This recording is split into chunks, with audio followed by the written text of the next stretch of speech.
देवो यादो विददाति विश्वा इच्छा क्रिया ज्ञान समन्वित सन हेतु स्वतंत्र परमेश्वरो जो कर्तार माध्यम प्रणमाम्यहम्।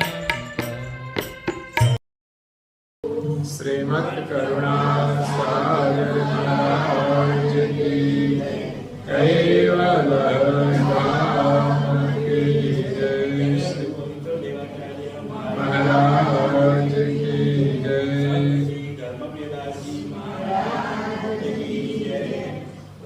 सत्केवल साहेब केवल अंशो सत्केवल साहेब सत्केवल साहेब।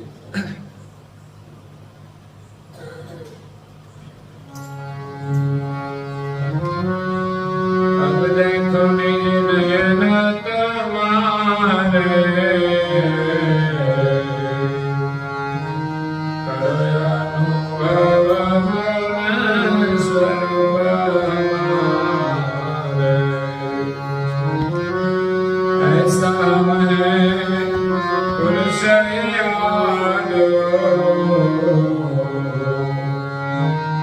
वसुजानी जलधाम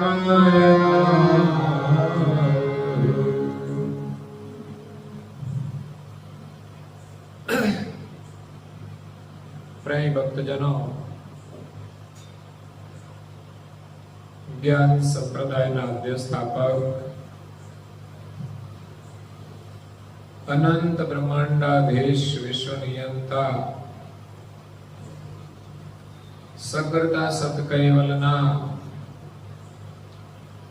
મહાદ સજાણ જાણ અલૌકિક દિવ્ય સ્વરૂપને અનેક ન્યાયો દ્વારા પ્રત્યક્ષ પ્રમાણથી સ્વ અનુભવથી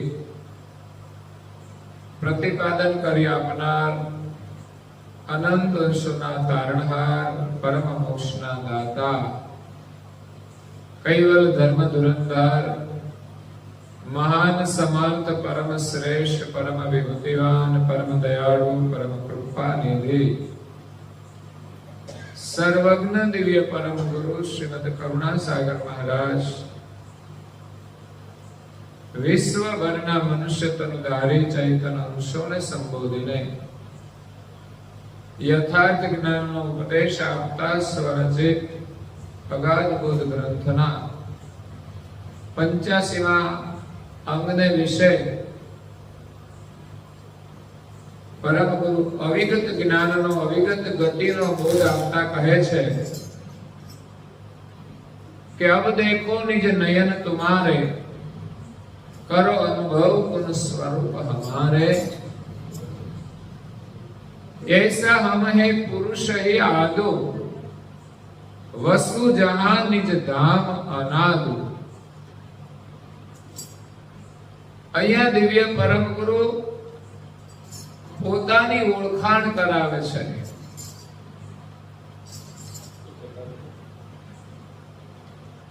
कहे कुबेर हम अकल नरेशा भव तारन धारे तन भेषा। परम गुरु करुणासागर महाराज કહે છે કે હું એક અકળ નરેશ છું। નરેશ એટલે મનુષ્યની અંદર પુરુષોની અંદર શ્રેષ્ઠ એવા નરેશ। આમ તો નરેશ રાજાને કહેવામાં આવતા હતા। પરમ ગુરુ પણ એક રાજા છે,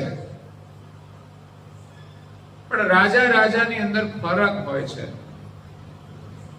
રાજાના પણ સ્ટેજ હોય છે।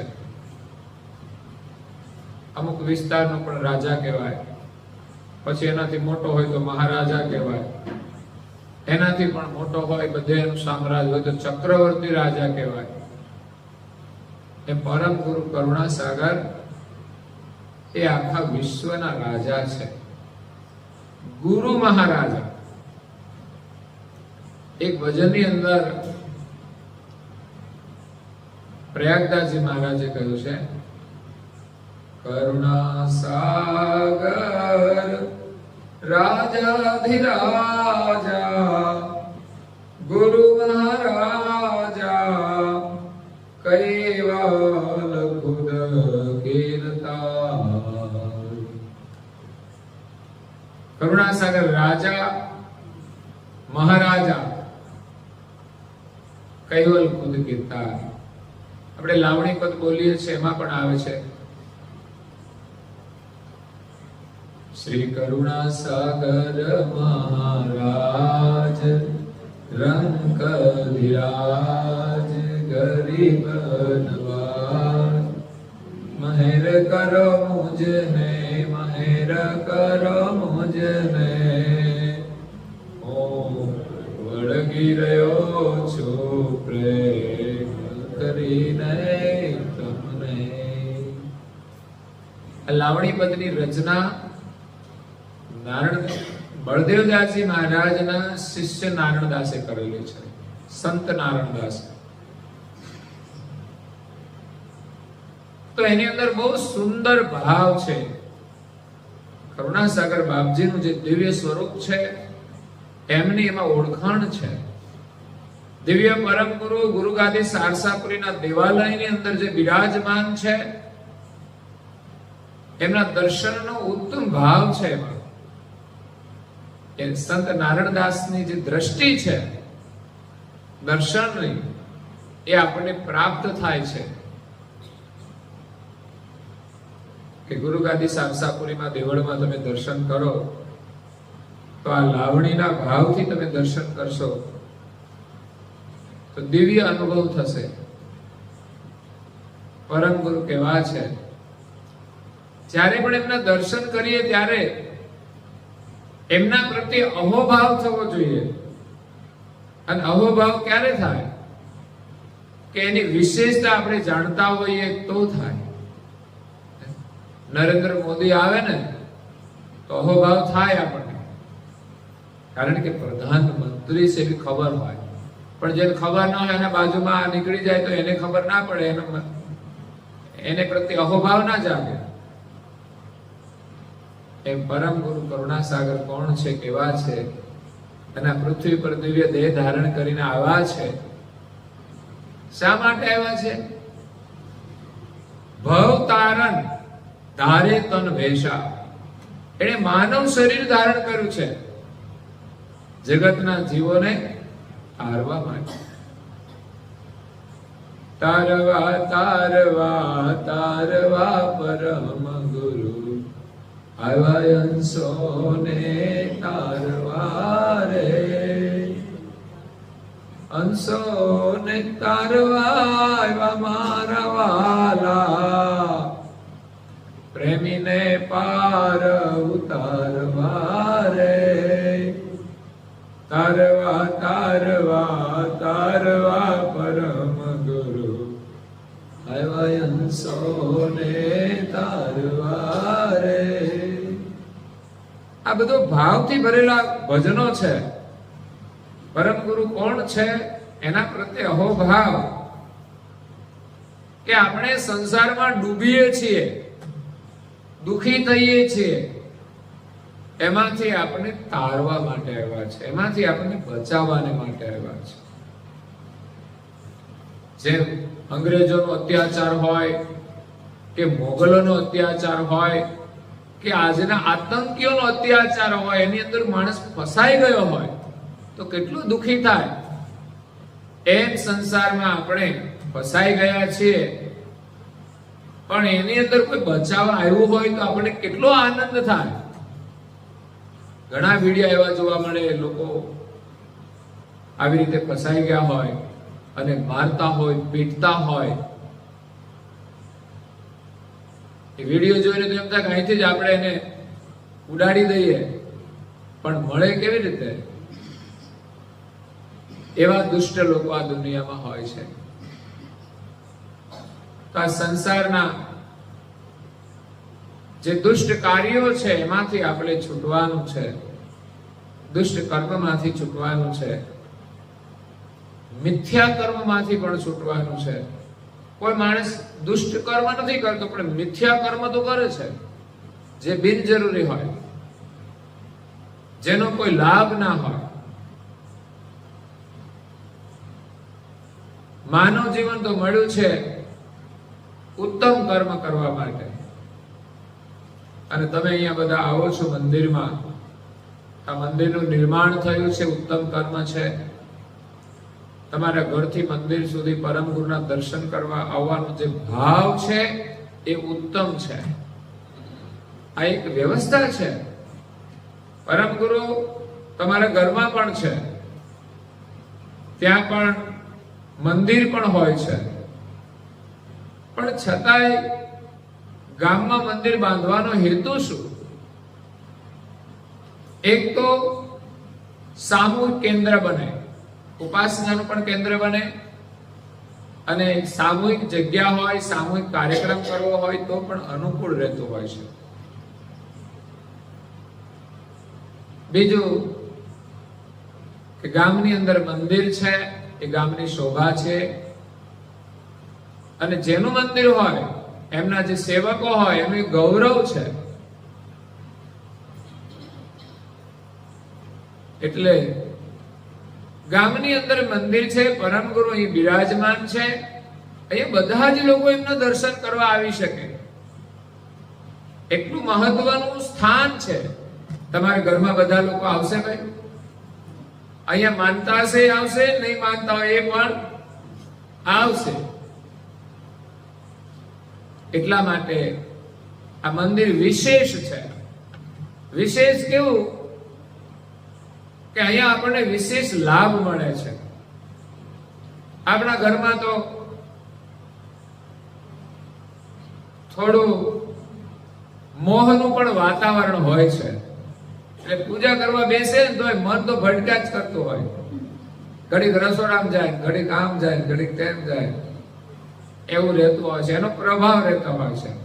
એની એ જ વસ્તુ તમે અહીંયા આવીને કરો ને તો મન ઘરે ઓછું જશે, કારણ કે જેટલા તમે દૂર આવ્યા ને એટલું મન કે અહીંયા આપણે બેઠા છે ત્યાં તો કશું થવાનું નથી, ત્યાંની વસ્તુ કોઈ ડિસ્ટર્બ કરવાની નથી, એટલો પ્રભાવ આનો વધારે હોય છે. ઋષિમુનિઓ જંગલમાં તપસ્યા કરતા હતા. શા માટે? કે ત્યાં એકાંત મળતું હતું, કે દુનિયાદારીનો કોઈ વિક્ષેપ એને ન થાય ભજનમાં. એટલા માટે એકાંત એ ઉત્તમ સ્થાન છે. એમ આપણા માટે મંદિર એ એકાંતનું સ્થાન છે, કે અહીંયા તમે શાંતિથી પ્રભુનું સ્મરણ કરી શકો, તમને કોઈ વિક્ષેપ ના થાય. અને બીજું, આ મંદિરની અંદર એક વિશેષ ઉર્જા હોય છે. આ શાસ્ત્રો મંદિરો હોય છે એટલે વિધિવત એની સ્થાપના થતી હોય છે, વિધિવત પૂજા થતી હોય છે. જ્યારે આપણે તો બહાર ગામ જવું એટલે તાળું મારીને ગયા, ભગવાને કે તમે ઓડી જાઓ. જો કે એ તો સર્વજ્ઞ છે, સર્વત્ર છે, એટલે જ્યાંથી પણ તમે પ્રાર્થના કરો એ અંગીકાર કરે છે. તમારો ભાવાર્પણ પણ કરો, એને પહોંચે છે.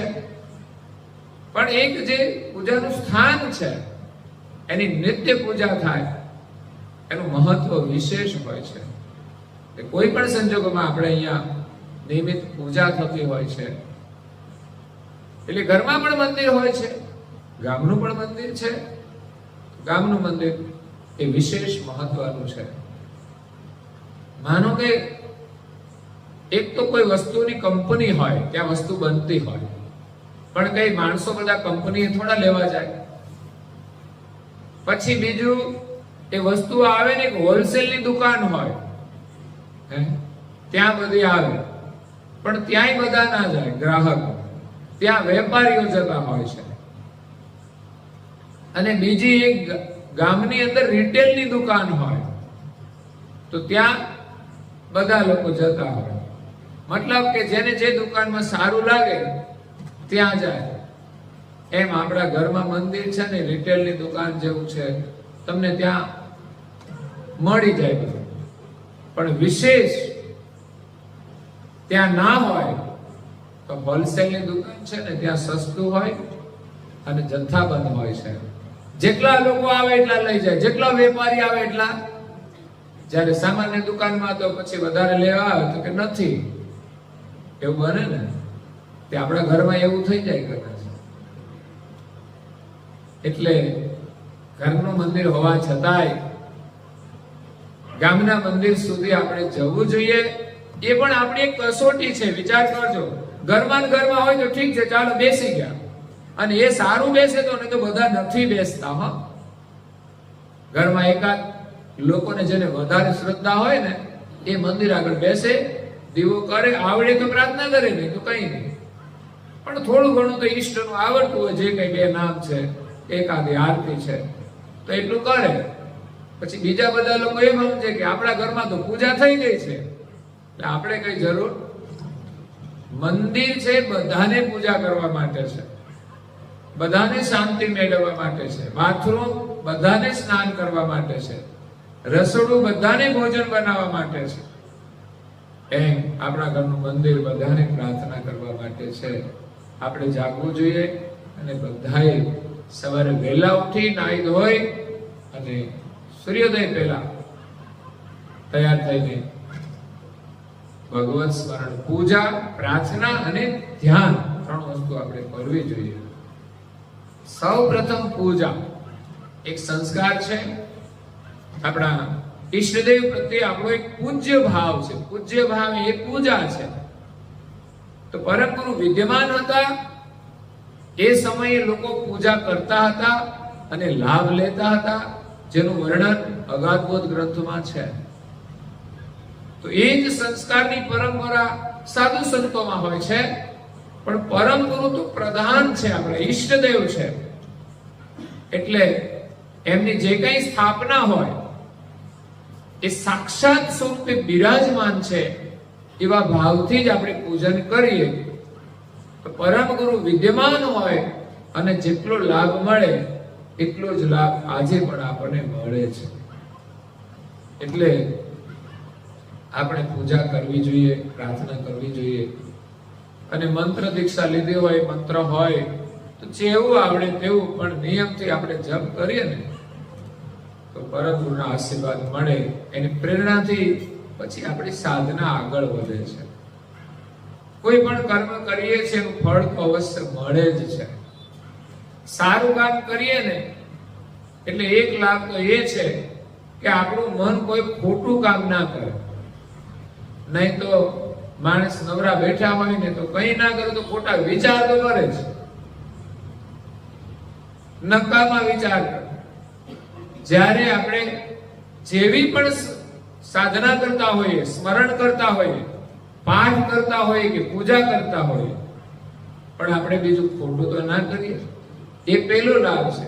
અને જેટલું કરીએ છીએ એમાં કંઈક તો થાય જ છે, કારણ કે શ્રદ્ધા વિના કોઈ કાર્ય થતું. એટલે પરમ ગુરુમાં આપણી શ્રદ્ધા રહેવી એ બહુ જ મહત્વપૂર્ણ છે, એક સંસ્કાર છે. એટલે આ મંદિર પણ મહત્વનું છે, ઘરમાં પણ મહત્વનું છે, અને દરેક સભ્યોએ પણ કરવું જોઈએ. અને એમનું પૂજા કરવાથી શું ફળ મળે? રોજે પૂજા અને પાઠ કરો તો એ કરતા કરતા પરમ ગુરુની પ્રેરણા થાય છે, ત્યારે આપણામાં એક જાગૃતિ આવે છે. પરમ ગુરુનું જે જ્ઞાન છે એને શ્રવણ કરવાની જિજ્ઞાસા થશે. પરમ ગુરુ વિદ્યમાન હતા ત્યારે પણ ગામડે ગામડે આવતા હતા તો લોકો દર્શન કરતા હતા. અને પછી શું ભાવના હોય કે ગુરુ મહારાજ આપણને આશીર્વાદ આપે, સત્સંગ સંભળાવે. તો પૂજા અને દર્શનનું મહત્વ છે કે આપણામાં એક સત્સંગની જિજ્ઞાસા થાય, પરમ ગુરુનો મહિમા જાણવાની જિજ્ઞાસા થાય, અને જાણ્યા પછી એનો મહિમા ગાવાની ઈચ્છા થાય. પછી તો આપણું મન પણ એની અંદર રંગાઈ જાય. કૈવલના સ્મરણમાં, એના ભજન કીર્તનમાં સુંદર આપણે ભજનો ગાઈએ છીએ. જુદી જુદી પ્રવૃત્તિના માધ્યમથી આપણે કૈવલનું સ્મરણ કરીએ છીએ અને પરમ ગુરુના ગુણગાન ગાઈએ છીએ.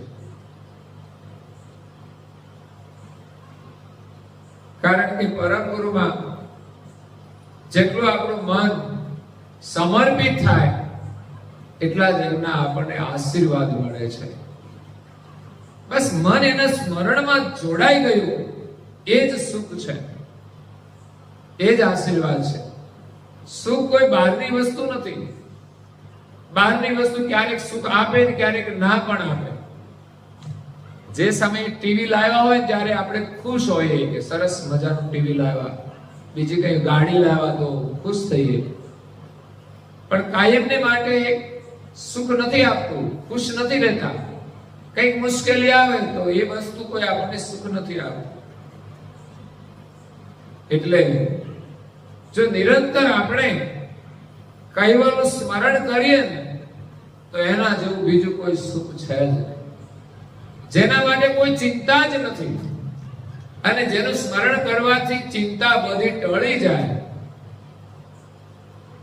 એ જ સાચું સ્મરણ છે.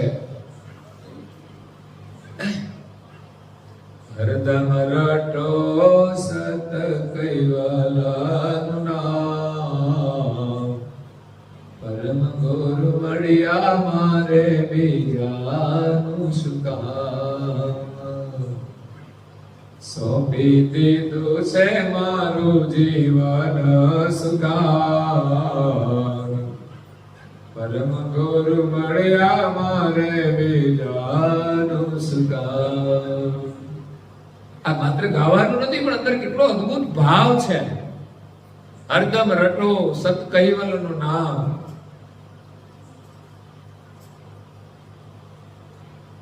પરમ ગુરુ મળ્યા મારે બીજાનું શું કામ.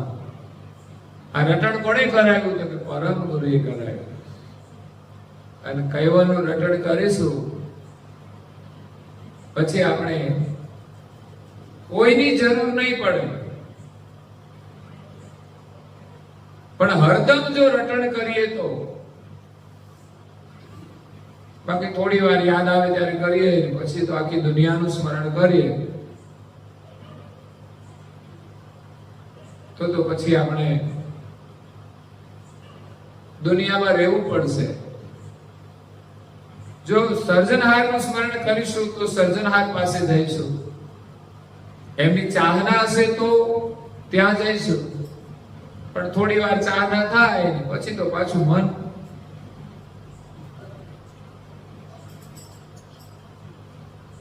વિરામ પામી જાય છે. થોડી વાર આનંદ આવે છે પછી તો થાકી જાય છે. પણ દુનિયાની વાતો કરવામાં એમ થાક ના લાગે. આપણી જિંદગીમાં કેટલી વાતો કરી, હવે એમ ના થાય કે આપણે બાકી જિંદગી કેટલી વાતો કરી, હવે તો થાકી ગયા છીએ. શરીર થાકી જાય છે પણ મન થાકતું દુનિયાની વાતો કરવામાં. પણ આપણું મન જો ભગવાનના રંગથી એવું રંગાઈ જાય, પણ ક્યારે રંગાય એનો મહિમા જાણીએ ત્યારે, પછી તો એ છે ને એમાં પાગલ થઈ જાય. એ દુનિયાની કોઈ પરવા જ ના કરે, એ પોતાના શરીરની પણ પરવા ના કરે. એના સ્મરણમાં એ મસ્ત બની જાય. એક ભક્ત થઈ ગયા છે, એમણે બહુ સરસ ભજન બનાવ્યું છે. ઓમ વાલા હું તો પડી, કે હું પડે તો પછી શું થાય?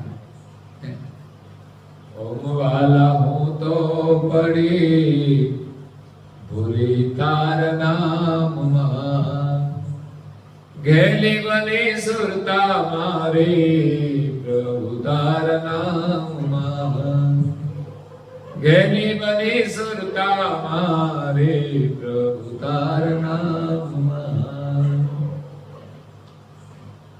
પડી પણ ભૂલી પડી. સંસારમાં તો લોકો ભૂલા પડ્યા છે, પણ આ તો ભગવાનના નામમાં ભૂલી પડી ગઈ છે. અને એવી ભૂલી પડી, ભૂલા પડે પછી શું થાય?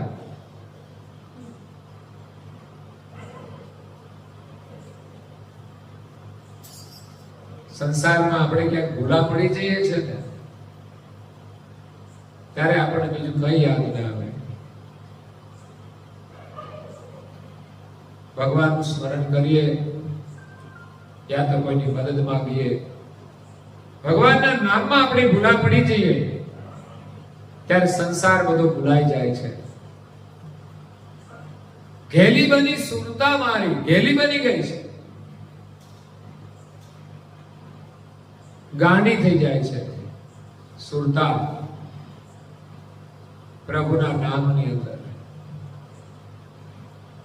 હવે આવી દશા ક્યારે મળશે આપણને? એની પણ એક પ્રતીક્ષા કરવી પડે. એના માટે જ પ્રાર્થના કરવાની છે કે ક્યારે આપણું મન આવી રીતે ભગવાનના સ્મરણમાં લાગશે. જેવું મન અચરતબાનું લાગી ગયું, જેવું મન નારદાજી મહારાજ શ્રીનું લાગી ગયું, અને જેવું મન તપસ્વી રઘુરામ મહારાજનું લાગી ગયું. બીજા અનેક ભક્તોના નામ પરમ ગુરુએ અગાધબોધમાં લખ્યા છે, અને બીજા લખ્યા વગરના અનેક ભક્તો થઈ ગયા છે, જેનું મન પરમ ગુરુના રંગમાં રંગાઈ ગયું છે. હરદમ એના હૃદયની અંદર કૈવલનું રટણ થાય છે, એના મનની અંદર કૈવલનું રટણ થાય છે. કારણ કે પરમ ગુરુ મળી ગયા પછી આપણે શું જોઈએ?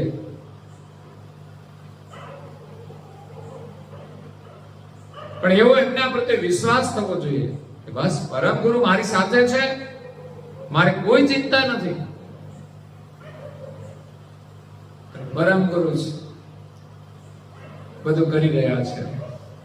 પરમ ગુરુએ આપણે જે સંદેશ આપ્યો છે એ આપણા માટે અદ્ભુત છે. એમના પ્રત્યે અહોભાવ છે કે આ સંસારમાં ક્યાંય ભટકતા હતા અને આપણા ઘરની આપણને ઓળખાણ કરાવી છે, આપણા માલિકની ઓળખાણ કરાવી છે. ભગવાનમાં આપણું મન લાગી જાય. હરદમ રટો સત કૈવલનું નામ, પરમ ગુરુ મળ્યા મારે બીજાનું સુકામ. સોંપી દીધું છે મારું જીવન સુકામ. એ જ મહત્વનું છે ને. સુકાન સોંપવું કઈ સહેલું કામ નથી. એ ભરોસો હોય ત્યારે સુકાન સોંપાય કે બસ હવે મારી ગાડી તો એ ચલાવે છે, પછી ક્યાંય આપણો અહમ આગળ ના આવે. એટલો સમર્પણ ભાવ.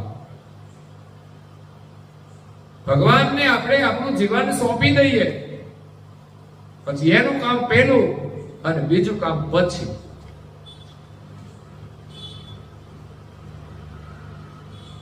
સવારમાં પહેલું કામ એમનું, એ પૂર્ણ થઈ જાય, પ્રાર્થના પૂર્ણ થઈ જાય પછી આપણે આપણું કામ કરીએ. પણ આપણે તો આપણું કામ પહેલું કરીએ અને મુશ્કેલી આવે ત્યારે એમને યાદ કરીએ. જ્યાં આપણે પરમ ગુરુને આગળ રાખીએ એની પાછળ ચાલીએ તો હંમેશા આપણે આગળ જ રહે છે. પણ પહેલું કામ કરીએ તો ને.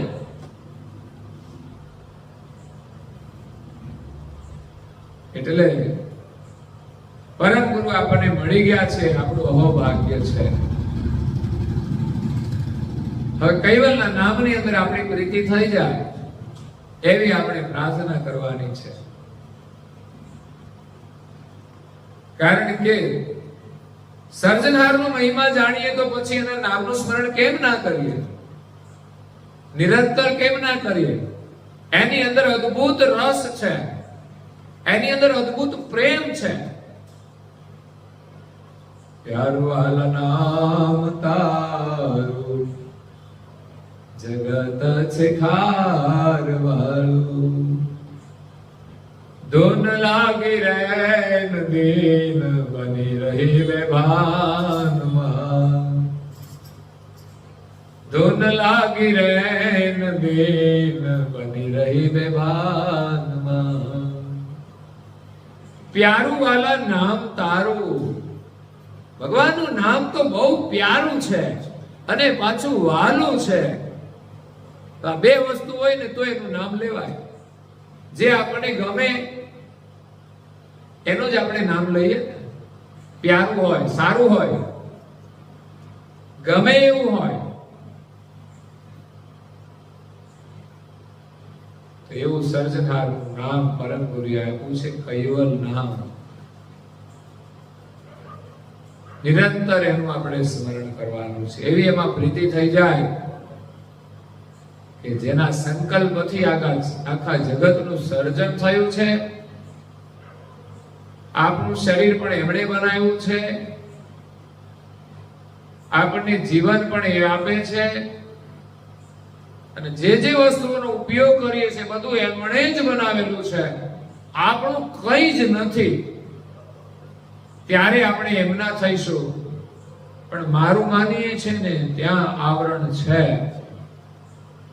કે આપણે જે આપણું નથી, જે માલિકનું છે એ માલિકનું માનવાને બદલે આપણું માનીએ છીએ. આપણને મળ્યું છે એ તો માલિકે આપેલું છે, અને સારા કાર્ય માટે આપેલું છે. શરીર આપ્યું તો પણ સારા કાર્ય માટે આપ્યું છે. પછી તો આપણું માનીને આપણે ભોગમાં જોડી દઈએ અને એમાં આનંદ કરવા જઈએ તો આનંદ તો મળતો નથી. પણ જુઓ, તારે ઉંમર થઈ જાય પછી આ સંસારના કયું સુખ તમને મળે છે? હે? શરીર પરાધીન થઈ જાય પછી આ સંસારનું કયું સુખ તમને મળશે? બધું જ હશે પણ તમે સુખ નહીં મેળવી શકો. તો એ સાચું સુખ નથી. અને જે કઈ છે એ આપણું નથી, એ માલિકનું છે. આપણે જેટલું જોઈએ એટલો ઉપયોગ કરવાનો, બાકીનું સંસારમાં જેને જરૂરિયાત હોય એને આપણે સહાય કરવાની છે. ભગવાને આપણને સંપત્તિ આપી, પણ એવું અભિમાન નહીં રાખવું જોઈએ આ તો હું કમાયો છું. એ તો જ્યારે નુકસાન થશે ત્યારે ખબર પડશે કે તું કમાયો તો ક્યાં ગયું. એવું નથી ને કે માણસ કમાયો છે એટલે એ કમાયેલો જ રહેશે. જીવનનો કઈ ભરોસો નથી. માણસ બહુ અભિમાનના મદમાં આવી જાય ને તો ગોથું ખાઈ જાય. સરસ ગાડી ચલાવતો હોય પણ અભિમાન હોય ને તો ક્યાંક ઠોકાઈ જાય. પણ જો શાંતિથી ચલાવે ને, સલામતી એમાં છે. સાવધાનીથી ચલાવે ને તો સલામતી છે. એટલે આપણને જે મળે છે ને એનું અભિમાન ના થવું જોઈએ કે આ મારું છે. પરિવારની અંદર વ્યક્તિ કમાતો હોય, એની અંદર 5 સભ્યો રહેતા હોય ને, તો જે કમાતો હોય એ અભિમાન કરે કે તો હું કમાઉં છું ત્યારે તમે બધા ખાવ છો. પણ એને ખબર નથી કે બધાનું પ્રારબ્ધ તારી સાથે જોડાયેલું છે. એ એના અધિકારી છે. બાકી તું એકલો રહ્યો હોત તો એના વગર તું કમાયો તો શું મોટું કામ કરે છે? એના વગર તો તારે ચાલવાનો. તું અભિમાન કરે છે, તું પૈસા લાવે છે, પણ એનો ઉપયોગ તો એ કરે છે ને સારો. ખાલી પૈસાનું જ મહત્વ નથી, ઘરમાં વસ્તુ લાવીને બનાવવાનું મહત્વ છે. પ્રેમથી બનાવવાનું મહત્વ છે, પ્રેમથી કમાવાનું મહત્વ છે. ભગવાને જે કંઈ આપ્યું છે ને એનો સદુપયોગ આપણે કરવો જોઈએ. પછી શરીર હોય, સંપત્તિ હોય, કોઈ વસ્તુ હોય, એનો આપણે જે જરૂરી હોય એટલો ઉપયોગ કરી, બાકીનો જેને જરૂર હોય ને આપણે મદદ કરવી જોઈએ. ભગવાને સંપત્તિ આપી છે, પણ સંપત્તિ કેવી છે ખબર છે? એ નમક જેવી છે. નમક એટલે મીઠું. મીઠું એટલે ખારું. પાછું મીઠું એટલે નહીં તો કોઈ મીઠું એટલે મેં ગળ્યું એમ. મીઠું એટલે ખારું. ભોજનની અંદર નમકની જરૂર છે, એનું મહત્વ છે. બીજું બધું સારું લાવ્યો હોય પણ એક નમક ના હોય તો રસોઈનું કોઈ મહત્વ નહીં. થોડું થોડું ખાઈ લોકો પરાણે પરાણે પછી છોડી દે. તો રસોઈમાં નમકનું મહત્વ છે, એમ જીવનમાં પણ સંપત્તિનું મહત્વ છે. એના વગર ચાલે નહીં. પરંતુ નમક એના પ્રમાણમાં હોય એટલું એનું મહત્વ છે. પણ એનાથી થોડું વધારે નાખી દઈએ તો ખાવાનું છે એ જે સારું છે બધું ખારું થઈ જાય. એ ખાવા લાયક રહેતું. એમ આપણા જીવનમાં સંપત્તિનો ઉપયોગ નમકની જેમ કરીશું ને તો જીવન મધુર બનશે. એના વગર ચાલશે નહીં. સાધુ સંતોને નથી ચાલતું તો તમારે કેવી રીતે ચાલે? તમે સંસારમાં છો, તમારો વ્યવહાર હોય એ બધા સાચવવા માટે સંપત્તિ જોઈએ, પણ દરેક લોકો પોતાની પરિસ્થિતિ પ્રમાણે વ્યવહાર ચલાવતા હોય છે.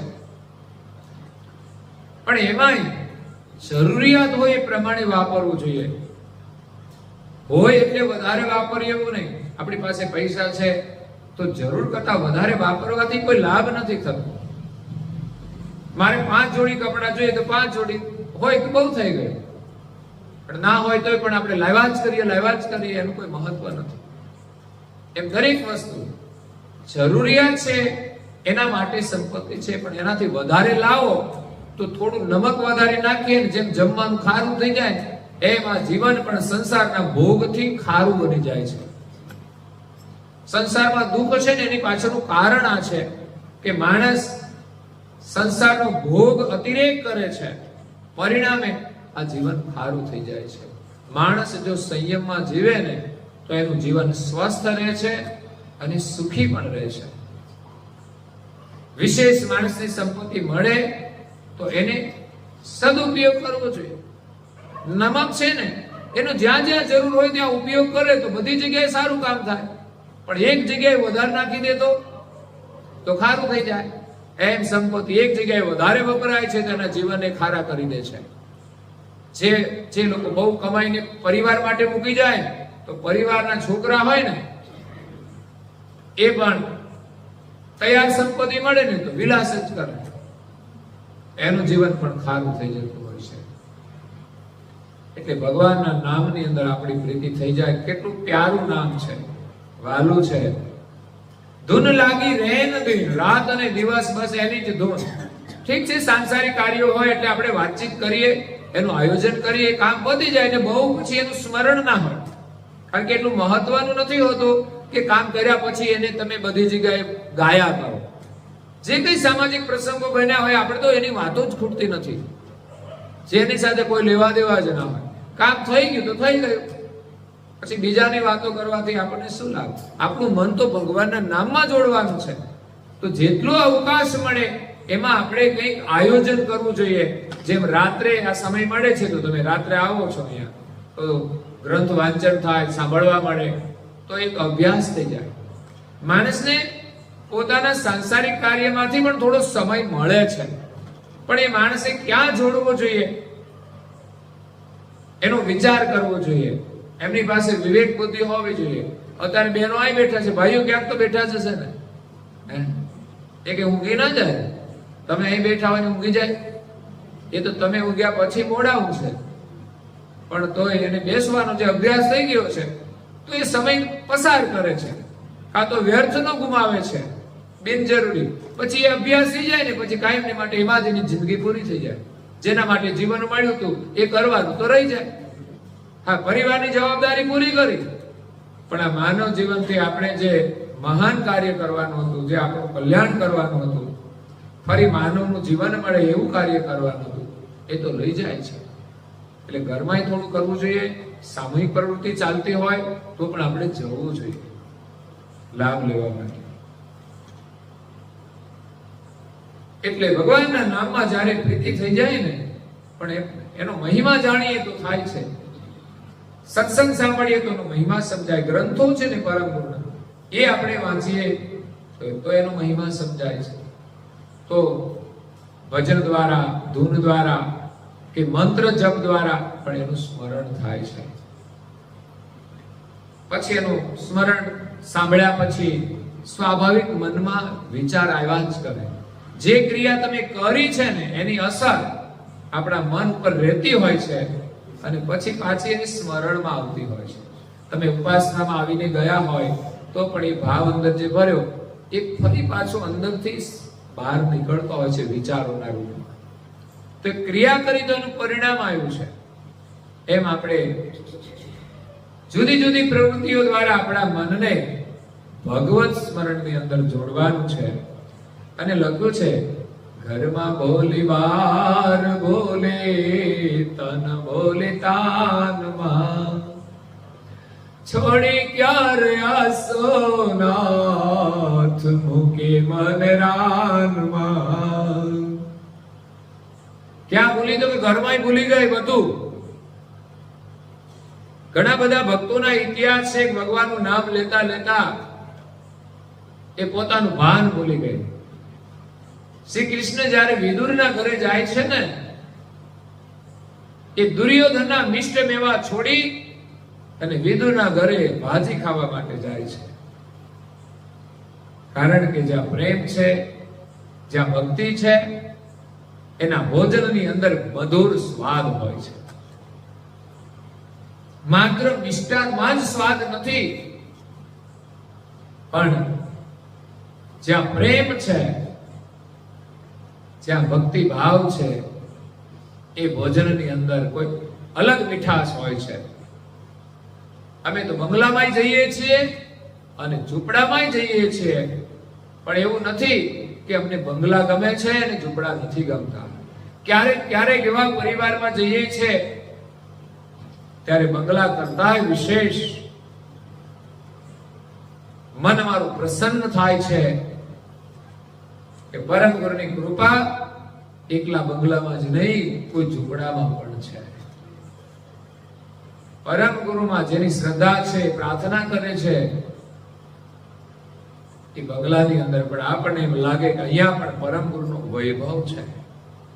હા, બાહ્ય વ્યવસ્થાની દ્રષ્ટિએ બધું જરૂરી લાગે છે, પણ છતાંય બંગલામાં કોઈ ભગવત સ્મરણ કરે તો ખરેખર એ બંગલામાં એની શાંતિ મળે છે. ઘણા સારા પરિવારોમાં જઈએ તો ત્યાં પણ ભક્તિનું વાતાવરણ હોય છે, તો એ બંગલામાં એને શાંતિ મળશે.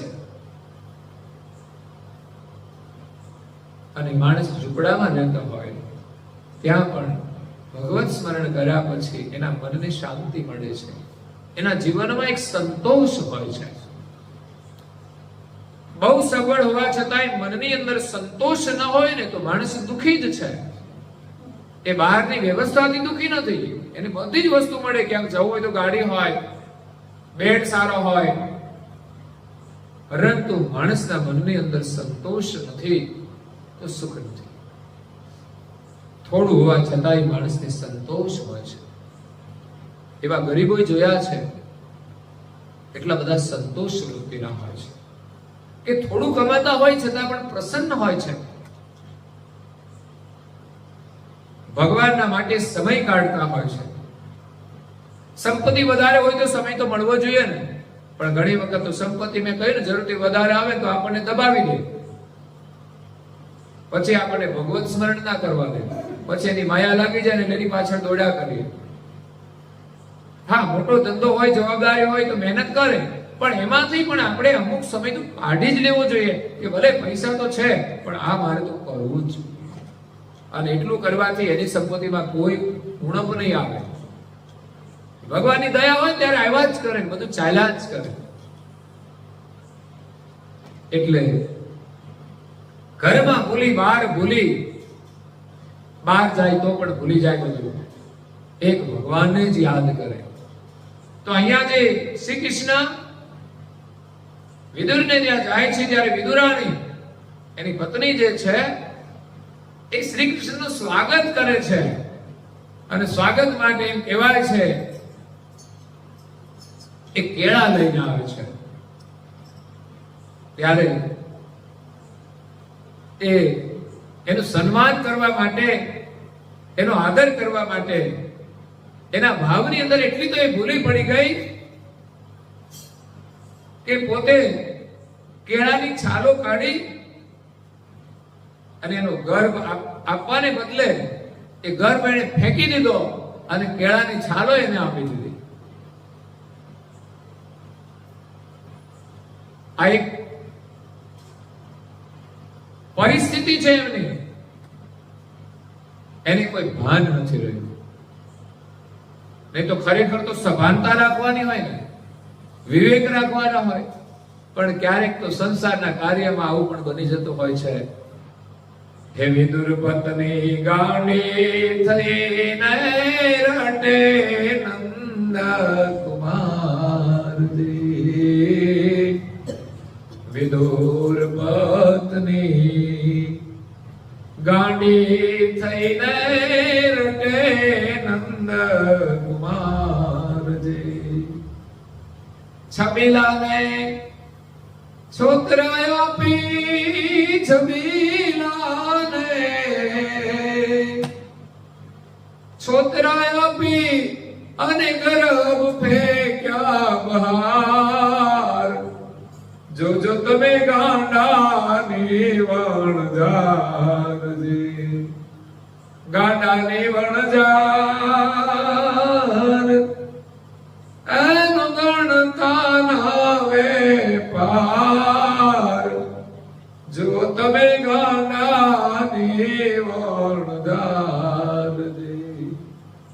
પ્રેમનું દર્શન કરવું હોય તો આખું ભજન ગાઈએ ને કે કેટલા કેટલા લોકો ગાંડા થઈ ગયા, અને કેવી રીતે ગાંડા થઈ ગયા. અત્યારે તો પૈસાની પાછળ લોકો ગાંડા થઈ જાય, પત્નીની પાછળ ગાંડા થઈ જાય, ક્યાંય ક્યાંય ગાંડા થઈ જાય છે. બાકી આખી દુનિયા ગાંડી છે. હો, કોઈ કોઈની પાછળ ગાંડું છે, ઘેલું છે. દુનિયાએ જેને ગાંડા ગણ્યા પણ હરીને માન હોશિયાર. તો ભગવાનની આગળ તો એ ગાંડા નથી. હો, બાકી દુનિયા તો આખી પાગલ છે. માને છે કે અમે જ કંઈક જાણીએ છીએ, પણ ખરેખર તો દુનિયામાં એક પાગલની જેમ જીવન જીવે છે. એટલે ઘરમાં ભૂલી, બહાર ભૂલી, તન ભૂલી તાનમાં. એટલું બધું તાન આવી જાય છે કે એના તનનું પણ ભાન એને રહેતું નથી. અને ભગવાનની પ્રાર્થના કરે છે કે છોડી ક્યાં રહાસો નાથ, મૂકી મને આ રાનમાં. આ વેરાનની અંદર આ સંસાર છે ને, એક વેરાન વગડો છે. ચારે બાજુ વેરાન જેવું છે. એમાં ક્યાંક ક્યાંક કોઈ આપણને મળી જાય જીવન સાથી તો જીવવાનો આનંદ છે. બાકી જુઓ ને તો ઘર ઘરમાં કલેશ ને કંકાસ ને ઉપાધિ, ચિંતા, કંઈક ને કંઈક દુઃખો છે. અનાથો નાથ મારા યા કેરારમાં, આવી રહો પ્યારા પ્રભુ પ્રેમીઓના પ્રાણમાં. અનાથોના નાથ ભગવાનને આપણે પ્રાર્થના કરીએ ને કે અમે તો અનાથ છીએ, પણ આપ તો અમારા નાથ છો. એ બધાના નાથ છે, પણ આપણે છતાં એને ભૂલીને અનાથ થયા છીએ. આમ તો બધાના માથે નાથ હોય તો એને કેમ અનાથ કહેવાય? કોઈના માથે ધણી હોય તો એને કેવી રીતે વિધવા કહેવાય? પણ ધણી સાથે રહેતા ના હોય, ધણીથી છૂટા પડી જાય તો શું કહેવાય? ધણી હોય તો પણ વિધવા જ કહેવાય ને. આપણે બધા નાથ વાળા હોવા છતાં આજે અનાથ છીએ. ઘણા અનાથ છોકરા રખડતા હોય તો એના બાપ તો કોઈ હોય ને, એની માં તો કોઈ હોય કે નહીં, પણ છૂટા પડી જાય ને પછી અનાથ થઈ જાય છે. કાં તો છોડી દીધા હોય તો અનાથ થઈ જાય. એમ આપણે બધા અનાથ છીએ. પણ ભગવાનને પ્રાર્થના કરીએ, અનાથોના નાથ મારા હૈયા કેરા હારમાં, મારા હૃદયના અંદર આપ આવીને બિરાજો. આવી રહો પ્યારા પ્રભુ પ્રેમીઓના પ્રાણમાં. ભગવાન ક્યાં વસે છે? પ્રેમીઓના પ્રાણમાં. પ્રાણ તો એ જ આપે છે, પણ એના અંદર જેનો પ્રેમ છે ને ત્યાં એનો નિવાસ છે. સર્વત્ર હોવા છતાંય જ્યાં પ્રેમ નથી ને ત્યાં ભગવાનનો વાસ નથી. નહીં તો એનો વાસ તો બધે છે, પણ જ્યાં પ્રેમ નથી ત્યાં નથી. જે માણસ ખોટું કરે ત્યાં ભગવાનનો વાસ કેવી રીતે રહી શકે? એ જીવન આપે પણ છતાં એની કરુણા નથી હોતી. ત્યાં હોવા છતાંય નથી, હોવા છતાંય નથી. એના અસ્તિત્વ વગર દુનિયા એક રજબાર ખાલી નથી. નહીં તો કોઈ ક્રિયા થઈ જ ના શકે. સારા બ્રહ્માંડમાં એની ચેતના છે. પરમગુરુ અહીંયા એમનું જે સ્વરૂપ સમજાવે છે ને, અવિગત સ્વરૂપ, એ એક વ્યાપક સ્વરૂપ સમજાવે છે કે હું સર્વત્ર છું. પણ જ્ઞાન ના હોય ને તો ખબર ના પડે કે ભગવાન આપણી સાથે છે, આપણી પાસે છે, સર્વત્ર છે. પણ જ્ઞાન થાય ત્યારે આપણને સમજાય છે કે પરમાત્મા સર્વત્ર છે. તો અહીંયા કે છે અનાથોના નાથ મારા, અહીંયા કેરા હારમાં આવી રહું પ્યારા પ્રભુ પ્રેમીઓના પ્રાણમાં. અને અંતમાં કે છે મને તારી તાલે લાગે જાગી ગુરુ જ્ઞાનમાં, મને તારી તાલે લાગે જાગી ગુરુ જ્ઞાનમાં. દર્શન પ્રેમીને દઈ સમજાવજો સાનમાં, ઓમ વાલા હું તો પડી બોલે તારા નામમાં, આગેલી મની સુરતા મારે પ્રભુ તારા નામમાં. જ્યારે ભજનો યાદ આવી જાય ને ત્યારે એકલા એકલા ગાવાની પણ એક મોજ આવી જાય છે. આ તો તમારી સામે તો કથા આવે ને વિષય આવે તો આવી જાય, પણ મારો તો ક્રમ એવું છે ને કોઈ ના હોય ને તો હું તો મારી કથા કરું. અમારું અધ્યયન છે, અમારી કથા છે. અહીંયા તો તમારી સાથે ચર્ચા કરીએ, પણ સિવાય આનાથી 10 ગણું અધ્યયન કરીએ ને ત્યારે 10% અમે કામ કરીએ છીએ, નહીં તો ના થાય. 10% કામ ત્યારે થાય 10 ગણું અધ્યયન કરીએ ત્યારે, 10 ગણું ચિંતન કરીએ ત્યારે. નહીં તો કશું યાદ જ ના આવે. શું બોલવું? તમે વાતો કરવા બેહો, કઈ યાદ કરવું પડે તમારે કે મારે શું વાતો કરવાની, મારે તૈયારી કરવી જવું પડશે? તમે ધડાધડ વાતો કરો, હે? કારણ કે તમારો અભ્યાસ છે એટલો બધો નિરંતર, એટલે તમારે બિંદાસ તમે વાતો કરો. કોઈ એમ ના કહે કે મને વાતો કરતા નહીં આવડે. આપણે કહીએ જે બોલો આનું મને નહીં આવડે, કે છે માઈક આપીએ ને અને વાતો કરવાની હોય તો 2 ધડક વાતો કરે. એટલે હું તો એમ જ કહું, તમે આ બધું શીખી ગયા તો આ શીખો ને. આપણા ઘરના દરેક બાળકોને બધું આવડવું જોઈએ. અમે જોઈએ છે ઘણા પરિવારો છે, ઘણા સભ્યોને જે વિધિ પણ આવડતી નથી, તો સમજવાનું કે આપણે ધર્મ પાડીએ છીએ છતાં પણ હજુ કશું કરતા નથી. તો પરમ ગુરુને કેવી રીતે જાણી શકશે? નાના નાના નિયમો છે. તિલક કરતા શરમાય, ગૌરવની વાત છે, સંસ્કાર છે, એ પણ કરવું જોઈએ. મંત્ર છે, જેવું આવે એવું સ્મરણ કરો. પ્રાર્થના પુસ્તિકામાં જોઈને કરો, તમે પાઠ કરો. પવિત્ર વચનોનો પાઠ કરવાથી આપણી વાણી પવિત્ર થાય છે, અને જે વાણી બોલી એની સાથે મનનું જોડાણ છે તો મન શુદ્ધ થાય છે. બુદ્ધિ પણ એની સાથે જોડાય છે ત્યારે બુદ્ધિ પણ શુદ્ધ થાય છે. ચિત્ત એમાં જોડાય છે તો ચિત્ત પણ નિર્મળ થાય છે. તો એ રીતે બહુ જ મોટો લાભ થાય છે. તો મને તારી તાલી લાગી. ભગવાનની સાથે આપણે તાલી લગાવવાની છે. ઘણી વાર કુશમાઈ જણ નહીં તાલી મારતા હતા, કામ થઈ ગયું મારું, તાલી આપે ને તાલી મારે ખુશ થઈ જાય. એકબીજાનો હસ્તમેળાપ થાય કે બે ખુશ જ હોય છે ને. ભગવાન સાથે આપણો હસ્તમેળાપ, એની સાથે આપણી તાલી લાગી જાય. મને તારી તાલી લાગી જાગી ગુરુ જ્ઞાનમાં. અને એકાદો ધબ્બો પડી જાય ને, તાલી લાગી જાય ને તોય લોકો જાગી જાય. ભગવાનની તાલી લાગે અને આપણે જાગી જઈએ. જાગવાનું છે. દર્શન પ્રેમીને દઈ સમજાવજો સાનમાં. અહીંયા એક ભક્ત છે જોઈતારામ પંચાલ, એમણે પોતાના ભજનો પ્રેમીના સંબોધનથી કર્યા છે, પોતાનું નામ નથી લખ્યું.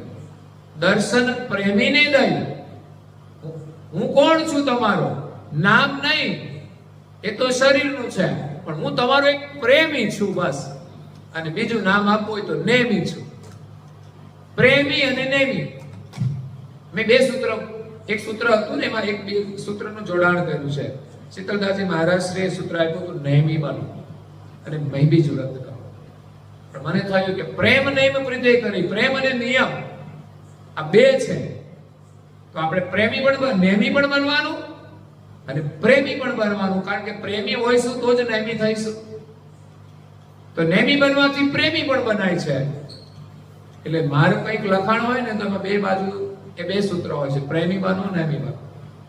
આ નવા વર્ષના કેલેન્ડર છપાવ્યા છે કે કોઈ પત્રિકા હોય તો મારા 2 સૂત્રો હોય છે કે નેમી બનો, પ્રેમી બનો. પ્રેમ ને પ્રીતે કરી ધરો શ્રીમદ કુબેર શરણ, નારણદાસ નિશ્ચય કહે મીટે જન્મ ને મરણ. તો આપણું જન્મ મરણ પણ ટળી જશે. તો દર્શન પ્રેમીને દઈ સમજાવજો સાનમાં. આ એક એમના ભક્તના હૃદયનો ભાવ. એમણે ઘણા બધા ભજનો બનાવ્યા છે. એમના ભજનો મને બહુ જ ગમે છે. એમનું અધ્યયન છે એ મહત્વનું છે. પરમ ગુરુના ભજનો તો એનાથી વિશેષ હોય, પણ એક ભક્ત જ્યારે ભજન પ્રગટ કરે, રજૂ કરે, ત્યારે એમના હૃદયનો જે ભાવ છે એ પ્રગટ કરે છે. પરમ ગુરુ તો અનુભવની વાણી પ્રગટ કરે, પણ એક ભક્તનો ભાવ જો આપણે લેવો હોય ને તો એ ભક્તની રચનામાંથી મળે છે. જોઈતારામ પંચાલનો જે પરમ ગુરુ પ્રત્યેનો ભાવ છે, એમની પાસે જે જ્ઞાન હતું ને એ પણ એને ભજનોમાં પ્રગટ કર્યું છે. એમાં આ પૃથ્વી પર જે 7 સમુદ્ર છે એ આપણા શરીરમાં ત્યાં છે, જે આપણને બીજા કોઈ લખાણમાં નથી જોવા મળતા, પણ એ વ્યક્તિનું અધ્યયન બહુ અદભુત છે. અંતરપટનો અભ્યાસ છે એમનો.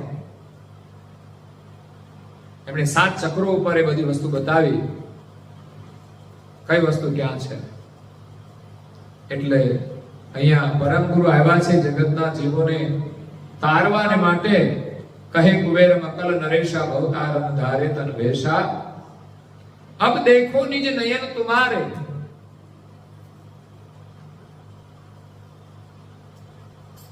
કરો અનુભવ ગુણ સ્વરૂપ હમારે. પરમ ગુરુ કહે છે મારું સ્વરૂપ કેવું છે એ તમે માત્ર જુઓ નહીં પણ અનુભવ કરો. પરમ ગુરુનું સ્વરૂપ એ અનુભવ કરવા જેવું છે.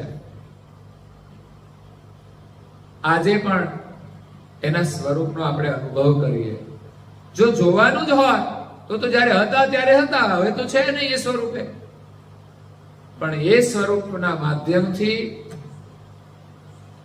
પરમ ગુરુના જ્ઞાનના માધ્યમથી, પરમ ગુરુના સ્વરૂપનો અનુભવ કરવાનો છે. કોઈ વ્યક્તિ બહુ દયાળુ હોય ને, એ આપણને મદદ કરે, આપણા પર દયા કરે, ત્યારે એનો અનુભવ થાય આપણને કે આ વ્યક્તિ કેવી છે. બાકી તો બહારથી જોઈએ આકૃતિ રૂપ દેખાય, પણ એના હૃદયની અંદર જે ભાવ છે એવી એ વ્યક્તિ છે. અહીંયા બેઠેલા બધાનો સ્વભાવ જુદો જુદો હોય, તો એનો અનુભવ આપણે ક્યારે કરીએ? જ્યારે એનો અભ્યાસ કરીએ ત્યારે. એક તો પરમ ગુરુ આવ્યા છે, શા માટે આવ્યા છે? જગતના જીવો ઉપર કરુણા કરવા માટે આવ્યા છે. કરુણાના સાગર છે. હે કરુણાના કરનારા, તારી કરુણાનો કોઈ પાર નથી રે, તારી કરુણાનો કોઈ પાર નથી. હે સંકટ નારનારા, તારી કરુણાનો કોઈ પાર નથી, તારી કરુણાનો કોઈ પાર નથી. તો પરમ ગુરુનું એક સ્વરૂપ એ પ્રગટ થયા, દિવ્ય સ્વરૂપ ધારણ કરીને. બધા અલગ અલગ દીપોની અંદર અલગ અલગ સ્વરૂપે પ્રગટ થયા. તો એ એમનું દર્શનીય દિવ્ય સ્વરૂપ છે. એટલે કે છે તમારા નેત્રો દ્વારા તમે જુઓ, દર્શન કરો અને અનુભવ કરો કે મારું સ્વરૂપ કેવું છે. એક તો નેત્રો દ્વારા આપણે અવલોકન કરવું પડશે, અને બીજું શ્રવણ દ્વારા અવલોકન કરવું પડશે. શ્રવણ કરવાથી, જ્ઞાનથી પણ આપણને આંખની દ્રષ્ટિ મળશે, જ્ઞાન દ્રષ્ટિ મળશે. એટલે આંખ અને કાન બંનેનો સમન્વય કરવો પડશે. એક પરમ ગુરુનું દિવ્ય સ્વરૂપ છે, પણ પરમ ગુરુ જ્યારે વાણી બોલ્યા ને ત્યારે લોકોને ખબર પડી કે પરમ ગુરુ શા માટે આવ્યા છે, એ કોણ છે. અહીંયા કહ્યું કે વસુ જહાની જ ધામ અનાદુ, એમની ઓળખાણ આપી કે જે અનાદિનું ધામ છે, જેનો આદિ નથી, અખંડ છે. કારણ કે જગતમાં જેટલું પણ ઉત્પન્ન થયું છે એ બધું એક દિવસ અંત થઈ જશે, પણ અંતે જે રહે છે, જે અખંડ છે, જે અનાદિ છે, એ ધામની અંદર હું વસું છું. એ ધામમાંથી હું આવ્યો છું, એ એની ઓળખ છે. પરમ ગુરુ કહે છે એસા હે હમ પુરુષ હી આદુ, હું આદ્ય પુરુષ છું. આદ્ય પુરુષ એટલે આ જગતની ઉત્પત્તિ થઈ એમના પહેલા જે હતા એ આદ્ય પુરુષ છે. એટલે કે એવો હું આદ્ય પુરુષ છું કે જે અનાદિનું ધામ છે, ધામમાં હું રહું છું. તો તમારા નિજ નેત્રો દ્વારા તમે જુઓ. હવે માત્ર બાહ્ય દ્રષ્ટિની જ વાત નથી, પણ અંતર દ્રષ્ટિથી જુઓ. તો અંતર દ્રષ્ટિ ક્યાંથી આવશે? હે, જેને ગુરુગમ કહેવાય એ ક્યાંથી આવશે? તો ગુરુના જ્ઞાન દ્વારા. તો ગુરુનું જ્ઞાન ક્યારે મળશે? કે સત્સંગ દ્વારા, ધર્મ ગ્રંથોના અધ્યયન દ્વારા. જે પરમ ગુરુનું જ્ઞાન છે એ આપણે સ્વયં પણ અધ્યયન કરી શકીએ, અગર તો સંતોના સત્સંગથી પણ અભ્યાસ કરી શકીએ. બધા ભણેલા ના હોય, કદાચ બધાને બધી સમજણીમાં ના પણ પડે, તો સંતોના માધ્યમથી થોડું સરળ કરી આપે. એ પણ જેવું એવું નથી પીરસી શકતા, કેમ કે તો અઘરું પડતું હોય, એટલે સરળ બનાવીને આપે.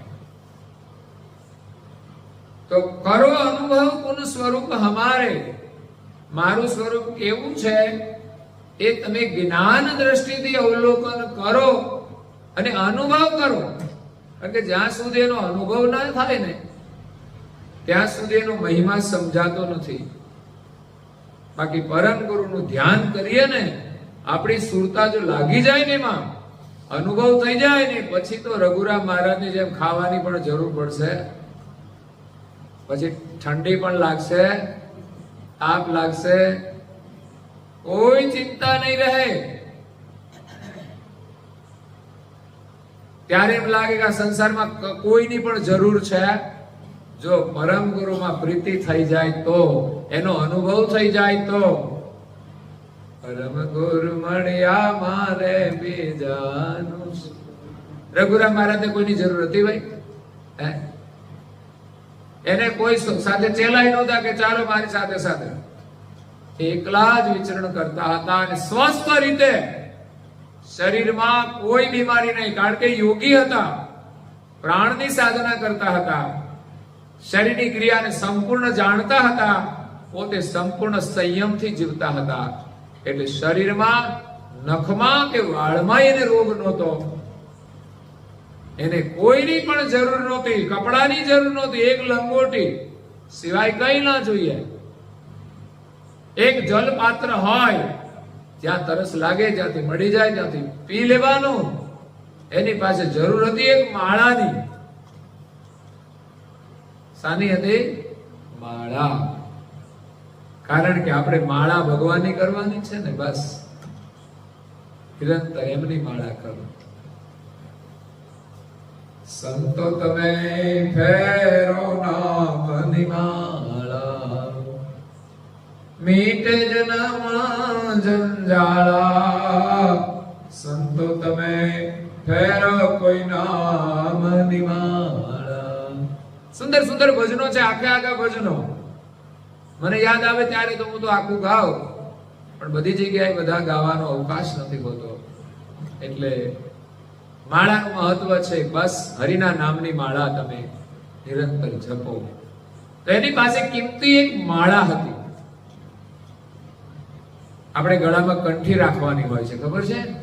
પણ હોનાની મળી જાય ને તો એને પછી તુલસીની કંઠીનું બહુ મહત્વ ના રહે. ઘણા લોકો માળા એ તો તૂટી ગઈ, ગળામાં તો સોનાની માળા પહેરી હોય એટલે પછી એને તેમ હોય ને કે આ સોનાની છે ને, પણ એ છે ને તમારું ગળું કપાવશે. અને કંઠી જે તુલસીની હશે ને એ તમારી રક્ષા કરશે.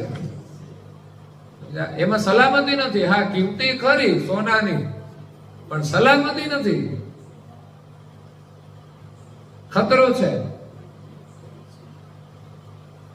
મીરાબાઈને જ્યારે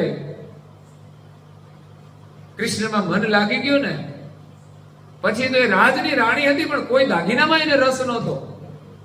મોતીઓની માળા મારે શું કામની, હું તો તુલસીની કંઠી પહેરું મોરી માઈ, મારું મન લાગ્યું ફકીરીમાં.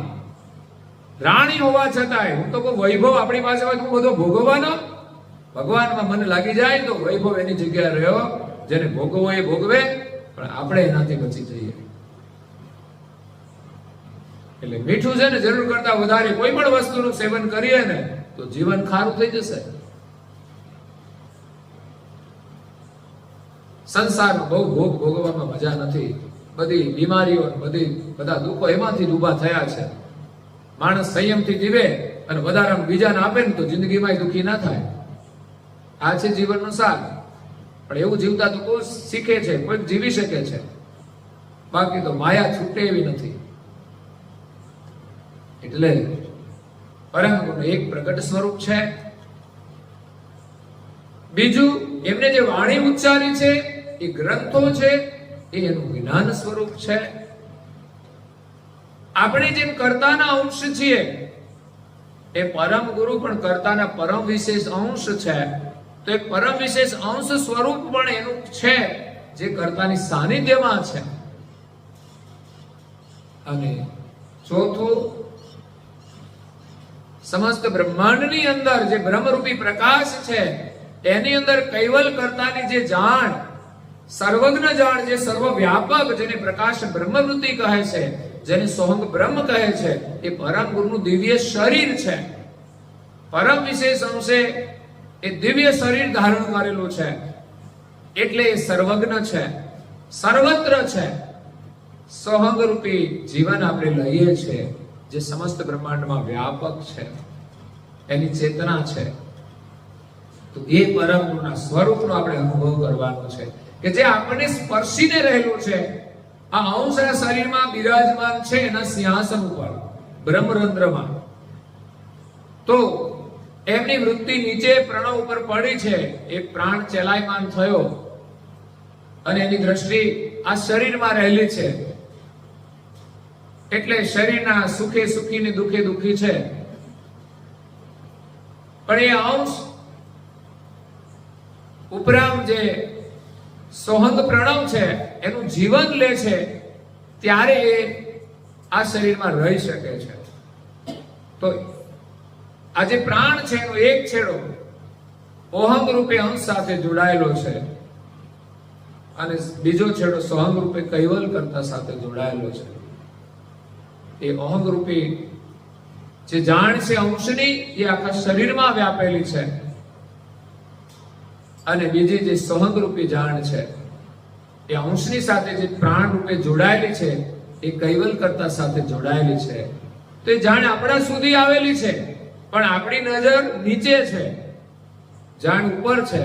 આપણે ઉપર જોઈએ ને, પરમ ગુરુ આપણી સમીપમાં જ છે, પણ ઊંચું જોતા તો ખબર નહીં કેટલા જન્મ લાગી જાય. એની સાથે આપણે એકતા કરવાની છે, એનો અનુભવ કરવાનો છે. રઘુરામ મહારાજે પોતાની વૃત્તિને પાછી વાળી શરીરની ઇન્દ્રિયોમાંથી અને અંતર્મુખ કરી મનને અને ઓહંગ પ્રણવને, એને પરમ ગુરુનું જે સોહંગ સ્વરૂપ છે એની સાથે એમણે એકતા કરી છે. એટલે જે પ્રકૃતિના આવરણો હતા એ જ્યારે હટી જાય, ત્યારે એ સોહંગ સ્વરૂપ સાથે આપણા ઓહંગ પ્રણવની એકતા થાય છે.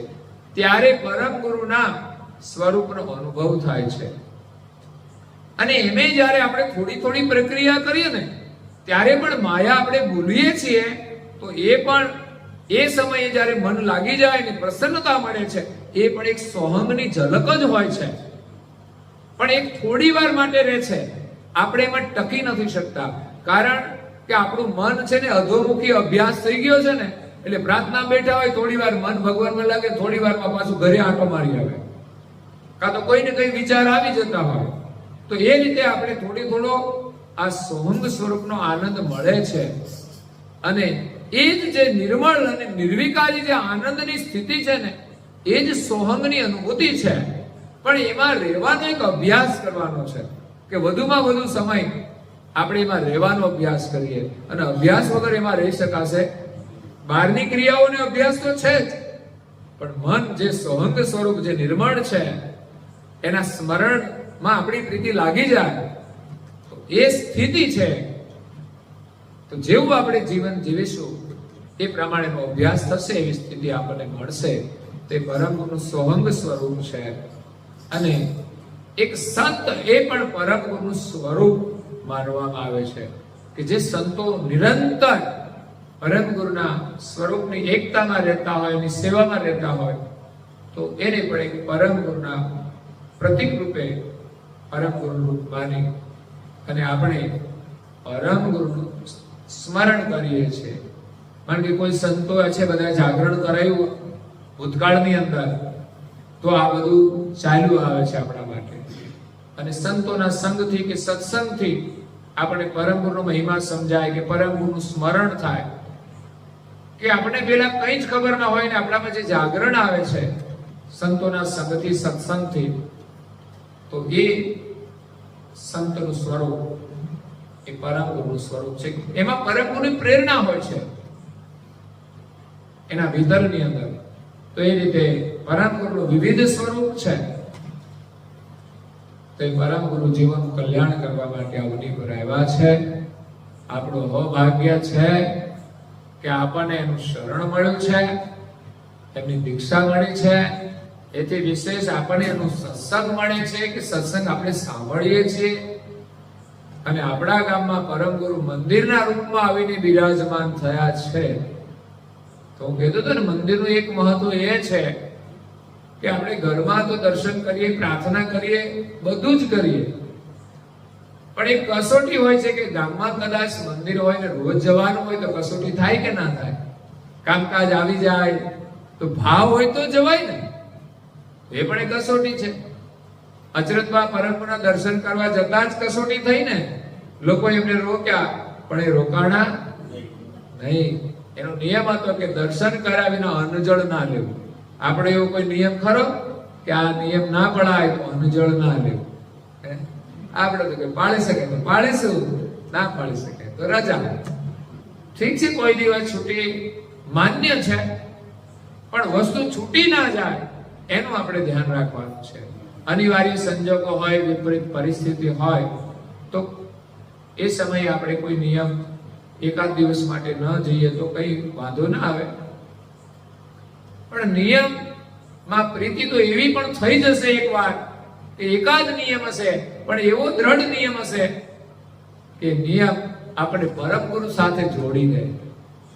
અને એમાં આપણી કસોટી થઈ જાય કે ના, આપણે પરમ ગુરુ જ વધારે પ્રિય છે, ગમે તે પરિસ્થિતિ થઈ જાય તો. પરમ ગુરુ પ્રત્યે આપણો પ્રેમ છે ને, એની કસોટી છે મંદિર સુધી જવાની. માનો કે પરમ ગુરુ ખરેખર પ્રગટ સ્વરૂપે જ આપણા ગામમાં આવ્યા હોય અને અહીંયા એનું સ્થાન હોય, બેઠક અહીંયા હોય, પછી લોકો ઘર ગામમાં રહેતા હોય, તો પછી ત્યાંથી અહીં સુધી આવવું પડે ને દર્શન માટે. તો એમ જ માનવું કે પરમ ગુરુ અહીંયા કાયમને માટે બેઠા છે, દર્શન આપવા માટે. તો આવો તો દર્શનનો લાભ મળશે. બસ એ ભાવના જરૂરી છે કે અહીંયા બિરાજમાન છે અને મારે એના દર્શન કરવા છે. એ નિયમ જો તમે જીવનભર પાળો તો એ ભાવના જ એક દિવસ તમને પરમ ગુરુનું દર્શન કરાવશે. તો આપને બધાને ખૂબ ખૂબ ધન્યવાદ છે. નવા વર્ષની શુભકામનાઓ છે. પરમ ગુરુના ખૂબ આશીર્વાદ છે કે તમારા ગામની અંદર જે ધાર્મિક પ્રવૃત્તિઓ થાય છે વિશેષ ને વિશેષ આગળ વધે. અમારા ભાઈઓને પણ થોડી પ્રેરણા કરે, બહેનોની સાથે જવાની આવવાની. આ તો બહેનો સારા છે, કડક નથી થતા, નહીં તો છે ને કડકાઈ કરે ને તો એને આવવું પડે. હા, પછી તમે એમ કહો તમારે જવું છે, મારે નથી આવવું, કઈ તમે મારી સાથે આવો છો તો પછી એને ખબર પડી જાય. પણ પછી આપણે એના ભાગ્ય ઉપર છોડીએ છીએ, કારણ કે ભક્તિ છે ને એ કોઈ બીજાના શ્વાસથી માણસ જીવી શકતો નથી. કહેતા બીજાના હાથી ના જીવાય, એ પોતાનો શ્વાસ જોઈએ, પોતાનો ભાવ જોઈએ. આપણે પ્રયાસ કરીએ, એનું ભાગ્ય આ જન્મે જો કંઈ કરે તો પાછા બીજા જન્મે ભેગા થઈશું, નહીં તો જે ભગવાન કહે, તમે તમારા રસ્તે, અમે અમારા રસ્તે. એટલે તમે બધા ખૂબ પ્રગતિ કરો જીવનમાં. અવશ્ય આર્થિક ક્ષેત્રે પણ તમારો વિકાસ થાય, ધાર્મિક ક્ષેત્રે પણ વિકાસ થાય, બાળકો ભણતા હોય તો શિક્ષણ ક્ષેત્રે પણ એ ખૂબ આગળ વધે, અને શિક્ષણની સાથે બાળકોને સારા સંસ્કાર પ્રાપ્ત થાય, એના માટે પણ પરમ ગુરુશબ્દમાં પ્રાર્થના છે. અને તમે પણ બધા પ્રયાસ કરજો. જે કંઈ પ્રવૃત્તિ થતી હોય બાળકો માટે, તો પણ બાળકોને અવશ્ય મોકલજો. જેમ કે બાળકો માટેની શિબિર થતી હોય તો ભલે 3 દિવસ હોય, પણ એનો પણ એક લાભ હોય છે. અને શિબિરમાં ગયા પછી જો તમે પાછું ધ્યાન રાખો ને, તો બાળકોની અંદર સંસ્કાર આવી જાય. અમે જોયું કે અમે ઉનાળામાં બાળકોની શિબિર 3 દિવસ કરીએ છીએ, તો 3 દિવસ રહ્યા પછી નાના નાના બાળકો છે ને ઘરે જઈને પૂજા કરે. એ ઉઠી નાઈ હોય અને કે મારે પૂજા કરવી છે, તો એ પૂજા લઈને બેસે, પરમગુરુની પૂજા કરે. આપણે લઘુ પૂજા એને કરાવીએ. એ પરમગુરુ ફોટો સ્વચ્છ કરે, પછી ચંદન ઘસીને પૂજન કરે, પછી પોતે તિલક કરે, અને એક માળા કરે, કૈવલ્ય કરે, મંત્રની કરે, અને એ રીતે પરમગુરુને 3 વાર પગે લાગે. તો એવું 15 મિનિટ કરે રોજે, કે સંસ્કાર એને મળે છે. ઘરમાં એ કરે શરૂઆત, પછી ઘરના વડીલો પણ બધા ઘરમાં કરતા હોય ને, તો એ સંસ્કાર કાયમ રહે. પણ છોકરો 5 દિવસ કરે ને ઘરમાં કોઈ ન કરે, તો એ ધીમે ધીમે છોડી દે. સમસ્યા છે કે એને ઘરમાંથી બળ નથી મળતું. એ સામૂહિક પ્રવૃત્તિમાં જાય છે ત્યારે જાગે છે. અને બાળકો તો એવા છે ને, એને જેમ વાળો તેમ વળે. ત્યાં રવિવારે બાળકો આવે બાલસભામાં, અમે લાવીએ છો કે વડીલો માતા પિતા ઓછા જાગૃત હોય છે. એ જેમ સ્કૂલમાં કેવા જાગૃત હોય કે ના પૈસા ભરીને પણ બાળકોને જલ્દી તૈયાર કરીને મોકલો સ્કૂલે, શિક્ષણનું મહત્વ છે. એમ જો સંસ્કારના મહત્વને સમજીને બાળકોને સાંસ્કારિક કાર્ય ચાલતું હોય ત્યાં અવશ્ય મોકલવા જોઈએ. અગર તો 10 બાળકો ભેગા થાય તો એવી પ્રવૃત્તિ બહુ મહત્વની છે. બાળકોની અંદર જે સંસ્કારનું સિંચન થાય છે ને, એના જીવન માટે બહુ જ ઉપયોગી થાય છે. એટલે તમે પરિવાર સાથે બધા ખુશ રહો. વિશેષમાં અમારા કાર્યની એક જાહેરાત, નૂતન વર્ષ છે, નવા વર્ષમાં તો કેલેન્ડરો છપાતા હોય છે, ઘણા બધા દાતાઓ અમને સહયોગ આપે છે. અહીંયા પણ તમે જે ધાર્મિક કાર્યો કરો છો ને બધા લોકો સહયોગ આપે છે, સરસ રીતે કાર્યો ચાલે છે. પૂર્ણિમાના દિવસે સત્સંગ, ભોજન, એ સિવાય ધાર્મિક કાર્યક્રમો મોટા થાય છે, ઉત્સવ ઉજવાય છે, એમાં પણ બધા સહકાર આપે છે. કારણ કે આપણને આપણા ધર્મનું ગૌરવ હોવું જોઈએ કે ભગવાન જેટલું આપણને આપે એમાંથી 10% આપણી ક્ષમતા અનુસાર આપણે ધર્મ કાર્યમાં વાપરી અને પરમ ગુરુના આશીર્વાદ લઈએ, એના સંસ્કાર પ્રાપ્ત થાય. એ જ રીતે ત્યાં બધા લોકો દર વર્ષે પોતાની સેવાઓ આપે છે. એમાં 5-6 દાતાઓ 11,000 રૂપિયા આ કેલેન્ડરની સેવામાં આપ્યા છે, અને બીજા 5-5 હજાર 2-3 દાતાઓ છે, અને બીજા 1-2 નાના દાતાઓ પણ છે. કરીને કુલ 80-90 હજાર રૂપિયા કેલેન્ડરને છપાયા છે. અને બધાને પ્રસાદી રૂપે મળે. હા, કોઈ દાતા ના હોય તો એ જેટલો ખર્ચ થાય એ પ્રમાણે બધાને આપી શકીએ. પણ દર વર્ષે પરમની કૃપા થાય છે, અને બધાને વિશ્વાસ છે, શ્રદ્ધા છે કે આ કાર્ય પણ એક જરૂરી લાગે છે. કેલેન્ડરના પાના તો જરૂરી છે, એમાં મહત્વ છે એક તો દિવસ ને વાર તિથિની આપણે ખબર પડે, પૂર્ણિમા ક્યારે છે, આપણા તહેવારો હોય એની પણ ખબર પડે, તો એ પણ મહત્વનું છે. અને ત્રીજું, મારા છપાયેલા કેલેન્ડરમાં એક રાષ્ટ્રીય તહેવારો હોય છે, રાષ્ટ્રીય પ્રસંગો લખેલા હોય છે કે આ રાષ્ટ્ર માટે જેણે બલિદાન આપ્યું છે, એનું યોગદાન, એનું જીવન સમાજ માટે બહુ પ્રેરણારૂપ હોય છે. એવા દિવસો આવે તો પણ આપણને એક સ્મરણ થાય. તો એ રીતે અને વિશેષ પરમ ગુરુ જે કેલેન્ડરનું ટાઇટલ હોય છે એ આપણા ઘરમાં લગાવીએ તો હું તો છે ને આખું વરસ એને જોયા જ કરું. દર્શનમાં એક વિશેષ ફોટો હોય છે, સ્વરૂપ હોય છે, પરમ ગુરુ એ જ હોય. પણ તમે દર્શન કરવા આવો ને તો ખરેખર રોજ નવા દર્શન હોય છે. અને તમે છો એકના એક છો, પણ બાળપણમાં તમે જુદા હતા, અત્યારે તમે જુદા, વૃદ્ધ થઈ જાવ તોય જુદા. પછી દિવસે દિવસે આપણું જીવન સારું બનતું જાય, એમ પણ પરિવર્તન હોય છે. પરમ ગુરુ એકના એક હોવા છતાંય પરમ ગુરુ એક નૂતન સ્વરૂપ, નૂતન દર્શન અને એક ભક્તોની સેવા, એના ફલ સ્વરૂપે આપણને જે પ્રસાદી રૂપે મળે, એક દર્શનનું પણ મહત્વ છે. એટલે જ્યાં જ્યાં લોકોની એક ભાવના હોય છે ત્યાં બધાને સુધી પહોંચાડીએ છીએ વિચરણમાં.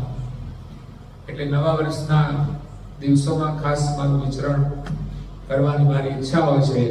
એ સિવાય પણ લોકોની ચાહના હોય તો સામૂહિક રીતે કંઈ આયોજન હોય તો પણ આપણે જતા હોઈએ છીએ. તો એમાં જે દાતાઓએ સહયોગ આપ્યો છે, બધા કેલેન્ડરો અમારી સાથે છે, જેમને જોઈએ તો અહીંયા અત્યારે લઈ જજો, જેમને પણ જોઈએ.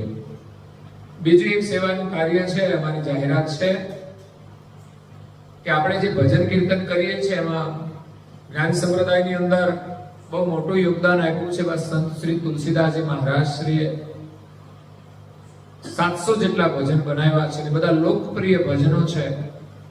તો એ ભજનાવલી આમ તો અલગ અલગ ભાગની અંદર ગુરુ ગાદીથી મળતી હતી, અત્યારે મળે છે મને ખબર નહીં, પણ ત્યાર પછી અમે બધા જ ભાગ એક પુસ્તિકામાં છપાવ્યા હતા.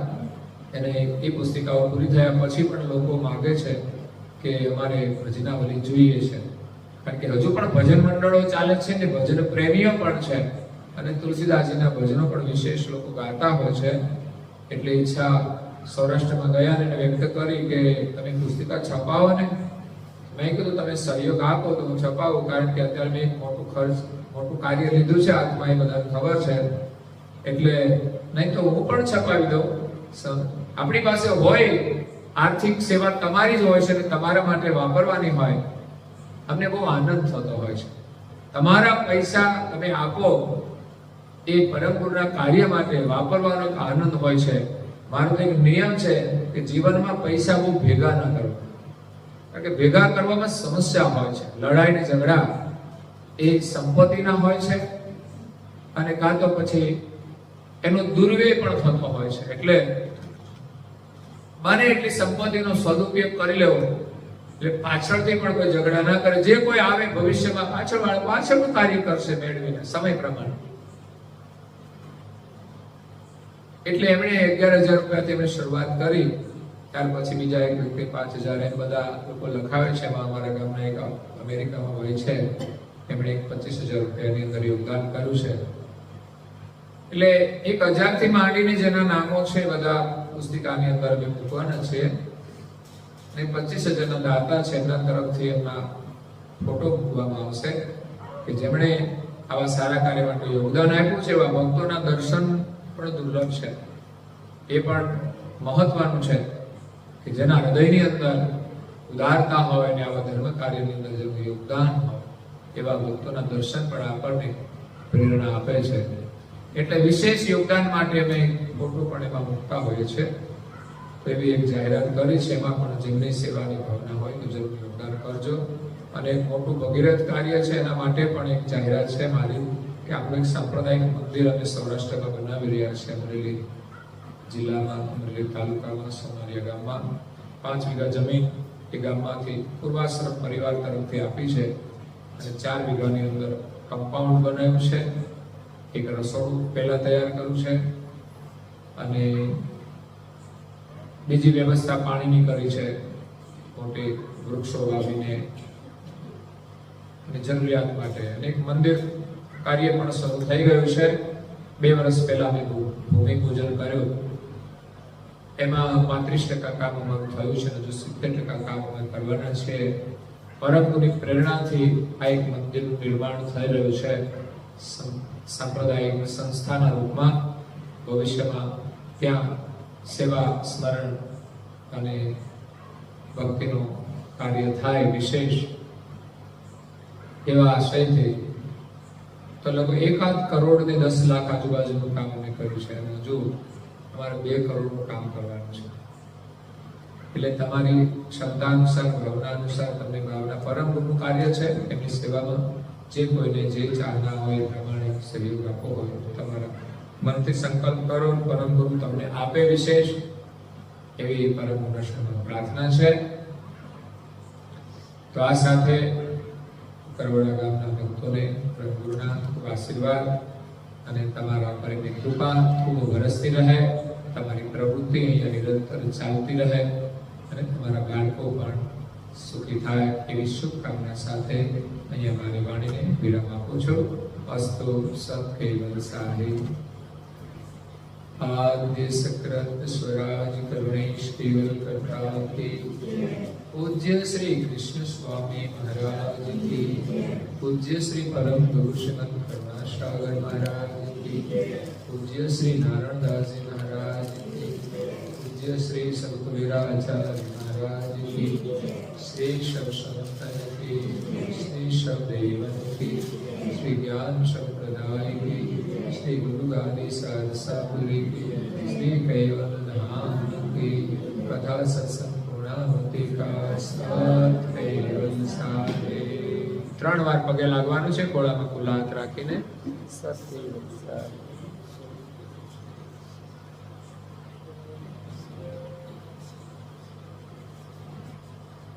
कैवल हंसो साथ कैवल साहे. આજુબાજુ સૌને કેજો, બધા બાજુમાં બેઠા અને સામે જોઈને સત કેવલ સાહે સત